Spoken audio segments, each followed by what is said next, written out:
ठाणे महानगरपालिकेची सर्वसाधारण सभा सुरू असताना ठाणे महापालिका मुख्यालयाबाहेर राष्ट्रवादी काँग्रेस अजित पवार पक्षाच्या वतीने नालेसफाईच्या अपूर्ण कामाविरोधात निदर्शने करण्यात आले। राष्ट्रवादी काँग्रेस अजित पवार पक्षाचे ठाणे शहर विधानसभा युवक अध्यक्ष प्रितेश मोरे यांच्या नेतृत्वाखाली हे आंदोलन करण्यात आले।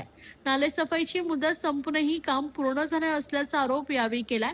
यावेळी प्रितेश मोरे यांनी शहरात केवळ 30 ते 40% नालेसफाई झाल्याचा दावा केलाय। तसेच 15 ते 20 लाखांसाठी ठाणेकरांचा सौदा केला जात आहे का असा सवाल उपस्थित करत त्यांनी कामातील कथित अनियमिततेवर बोट ठेवलंय। डेडलाईन संपल्यानंतरही नालेसफाई पूर्ण होत नसल्याने संबंधित ठेकेदारांना नेमका कोणाचा आशीर्वाद आहे असा प्रश्नही त्यांनी उपस्थित केला। यंदा पावसाला उशीर झाल्यामुळे ठेकेदारांना नालेसफाईसाठी अतिरिक्त कालावधी मिळाला होता, मात्र तरीही शहरातील केवळ 30 ते 40% काम पूर्ण झालंय। जून महिन्याचा दुसरा आठवडा सुरू असून अद्याप पाऊस झालेला नाहीये।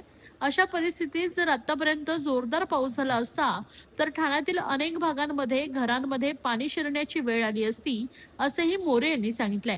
दरम्यान येत्या काळात नालेसफाईचं काम पूर्ण झालं नाही तर संबंधित अधिकाऱ्यांच्या दालनात आंदोलन छेडलं जाईल असा इशारा आंदोलनकर्त्यांनी दिलाय।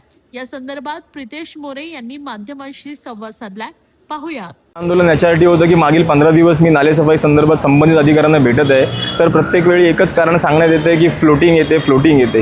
तर मी त्यांना तेच बोललो की ती फ्लोटिंग तुम्ही साफ का नाही करत आहात? तर त्यांनी मला असं उत्तर दिलं की संबंधित तिथे जो काही नाला आहे तिथे एक वायर कट झालेली आहे, त्या बिकॉज ऑफ वायर कट झाल्यामुळे शॉक सर्किट होईल आणि त्याच्यामुळे जीवितहानी होऊ शकते। तर सदर मी अधिकाऱ्यांना हेच सांगितलं, तुम्ही ठाणे महानगरपालिकेच्या विद्युत विभागाला एक पत्र द्या आणि त्या पत्राद्वारे ते काम करून घ्या। अजून देखील ते काम झालेलं नाही, अजून देखील नालेसफाई झालेली नाही, डेडलाईन संपून गेलेली आहे तरी देखील नालेसफाई होत नाहीये। याचं नेमकं कारण आम्हाला समजायला पाहिजे। आम्ही वर्क ऑर्डर मागितल्यावरती तुम्ही आम्हाला LY ची कॉपी देता, म्हणजे ठाणे महानगरपालिकेचे अधिकारी किती माजले आहेत हे यातून दिसून येतं। त्यामुळे आमची एकच मागणी आहे की तुम्ही 8 दिवसात पूर्ण नाले साफसफाई करा, नाही तर 9व्या दिवशी संपूर्ण घाण एक तर तुमच्या ऑफिसला आणि तुमच्या घरी आणि नंतर ठाणे महानगरपालिकेच्या गेटवर त्यांना टाकून देईल।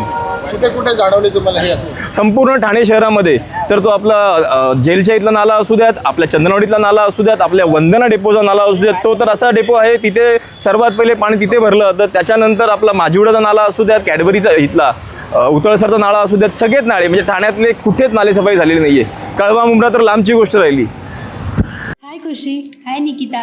तूने आफ्टर 12 कौन सी स्ट्रीम में एडमिशन लिया है? मुझे हेल्थ केयर फील्ड में करियर तो बनाना है, लेकिन मुझे समझ में नहीं आ रहा मैं कौन सा कोर्स लूँ। खुशी, अभिनव इंस्टीट्यूट का GNM नर्सिंग कोर्स परफेक्ट है। ये महाराष्ट्र नर्सिंग काउंसिल एफिलिएटेड है। सिर्फ थ्योरी है या प्रैक्टिकल भी है? यहाँ 70% प्रैक्टिकल और 30% थ्योरी है, मतलब रियल हॉस्पिटल लर्निंग। हम दोनों को प्लेसमेंट भी मिलेगा ना? बिल्कुल 100% job placement support, experienced faculties और डेडिकेटेड प्लेसमेंट टीम। क्या हम उसके बाद गवर्नमेंट जॉब के लिए अप्लाई कर सकते हैं? ऑफ कोर्स, और इंडिया और अब्रॉड दोनों जगह ह्यूज डिमांड है एक्सपर्ट्स की। Wow, sounds like a plan. हाँ, अब फ्यूचर सेफ लग रहा है। Admissions open, limited seats, free career counselling के लिए अभी अप्लाई करो at Abhinav Institute।